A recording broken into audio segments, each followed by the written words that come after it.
There's this directive by the Abia state government for workers to upload their certificates. It's been back and forth between the members of the workers union, where they're saying you have to state specifically why are we uploading again. We've done verifications, and this is not the first time. It's like the fourth or the third verification they've done, and well, the workers have started complying, especially as it was said that salaries of those that did not comply were reportedly withheld or threatened. So the Commissioner for Information and Culture, Prince Okekanu, said that a total of 36,875 uploads have been received so far. So out of that, we have about 25,000 plus career documents and 7,582 academic certificates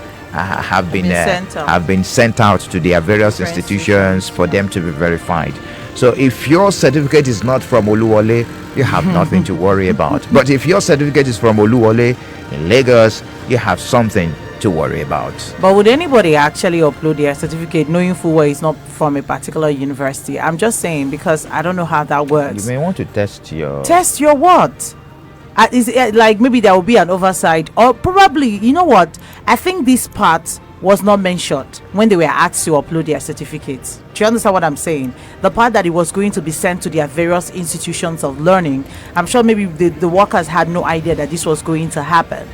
So if you're not sure of where you graduated from, and then you send out your certificate thinking that it's just for filing, or not having in mind that it's going to be sent out, where now you're going to be caught. That's just the truth. And this was why I said all the time we've been talking about this, I've been on the side of the government, and I said I don't see anything wrong with that. I did that. I've done that in different places. I've had to work. It's one of the requirements. Was it sent to you? I don't know if would they tell me. It's not something they make. It's just because it's government work. If your company, they are going to send it out, they're not going to tell you. They will send it out and get the information. If at all you graduated, it's okay. But when they now call you for a meeting, that's when you know that, okay, this has happened. So I wouldn't know if it was actually sent out or not. But it's just the right thing to do. If actually you graduated, why are you scared?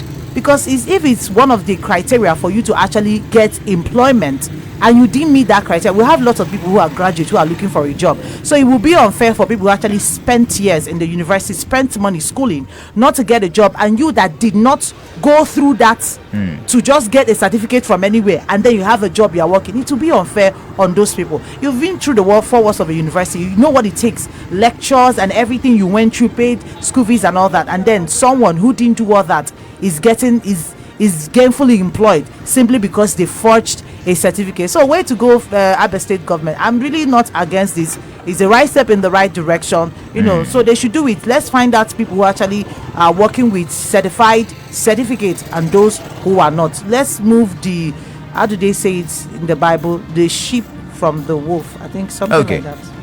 It's a big offense, a very big offense to get employment with to falsify documents. It's a very big offense to duplicate fake documents too, and that is what you find across board, not even public service or civil service. It is there. Some of the big multinational companies, if you're going to work with them, they will get the original of your credentials before they can. That is after going through the rigorous process of screening you to become a member, to become a staffer of that organization. After going through that screening process, they'll collect the originals of your credentials. They will return it to you. They will now, it is in their company that they will photocopy the original you're bringing in, right? When they now photocopy it, they will send it to your school, the one you claim to graduate from. They will send it for verification. A lot of states of the federation have gone through this process. You know why many of the workers don't like it? Because a large percentage of the workforce in Nigeria are using fake certificates. Fake certificates are even in stages. Some we say they graduate with a particular grade that they didn't graduate with. Like 2-1, 2-2. I'm not that they didn't graduate, so they had to falsify, and a lot of issues which is surrounding it. It's wrong. It is not supported, and I think this is part of the reform that Abia State government is doing in the workforce. Yeah. But in all, let the government also balance it. Balance it how? By also looking at the welfare of those that have been verified. Those that have been verified. I'm seeing something. I'm seeing a handwriting in the wall. It's a way to reduce the wage bill. Because if you are not qualified, you will not be there. And definitely, there is no way some people will be found wanting in this. And they will not continue. But what about those that have been verified? Let them also pay their salaries. Very important. We're still in Abia State. We're moving on. Let's talk about the Ghost School. It used to be Ghost Workers. Now we have Ghost School. So 4 schools were shut down in the OSISIOMA local government area of Abia State, unknown to the state government, and their teachers allegedly receiving their monthly salaries since last year. According to the executive chairman of the Abia State Universal Basic Education Board, Mrs. Lydia Onoha, and her board members paid an unscheduled visit to different schools in the council to engender quality education. So while interacting with newsmen, the director, Junior Secondary School, OSISIOMA local government area, Onwachuku Okuche, blamed the closure of the school on poor infrastructure and also frowned at the development as well as staff attitude to work and school land encroachment. But what caught our attention was the fact that some schools are not having students, but the teachers have been receiving their monthly salaries. So they've not been going to school, they've not been teaching any students since last year, but their monthly salaries are being paid. So it was tagged Ghost School. Mary. I have different things to say about this. Seriously, going to come from different angles. First of all, I feel so sad that we have allowed some of our public schools to be tagged ghost schools. I remember growing up, I went to a public school, primary, secondary, and we had, best of teachers back then. People that are certified teachers, people that went through teachers training, and you can actually attest that, our public schools were very, very good, really, really good, but it's not what is obtainable now. Because first of all, if the closure of the school is tied to infrastructure, it means the government somehow did not play their part in all of this. Because if we had taken care of the schools, there won't be any closure, we won't be lacking students who may probably have now gone to register in private schools and all that. So that's on the one hand, because we have lots of schools like that needs to be put in place, and that's where the government comes in. We should not allow our public school, like these debates on the contrary we have been doing. We have had 3 editions and no public school has actually been a part of the debate. None, not one. No public school, has always been private schools and private schools. Why? Because our public schools, you don't even want to talk about the state they are in. That's on one hand. And then on the other hand, I think I'm going to blame, I don't know, whoever is in charge of the payments, not knowing that there has been a foreclosure of the schools, and then the teachers are still receiving their salaries. But for me, I was thinking that what would have happened in that kind of situation is to move the teachers to maybe other schools, because I wouldn't say sack them. It's not their fault.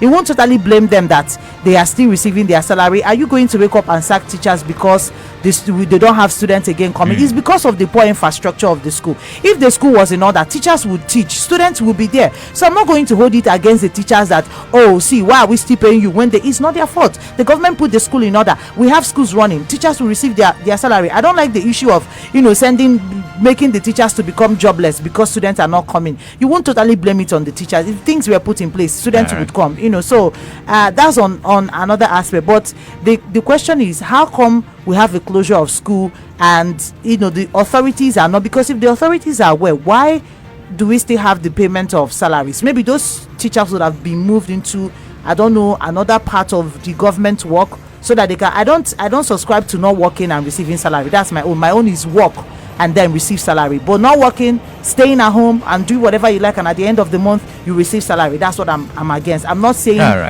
their job should be taken from them. They can be pushed into something else, or the schools should be resuscitated or something like that.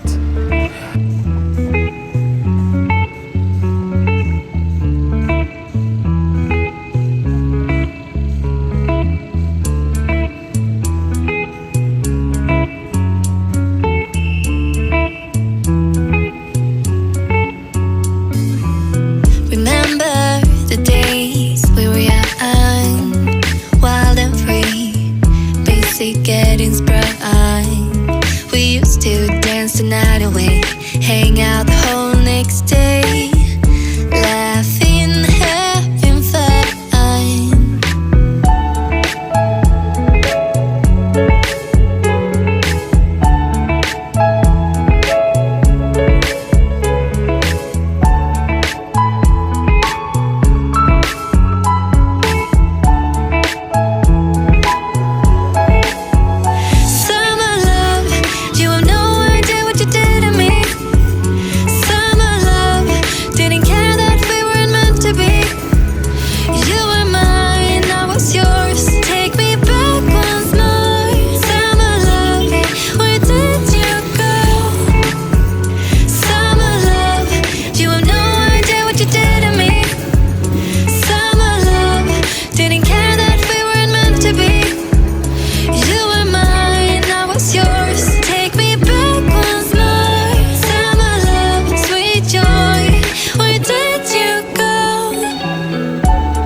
Getting sprung.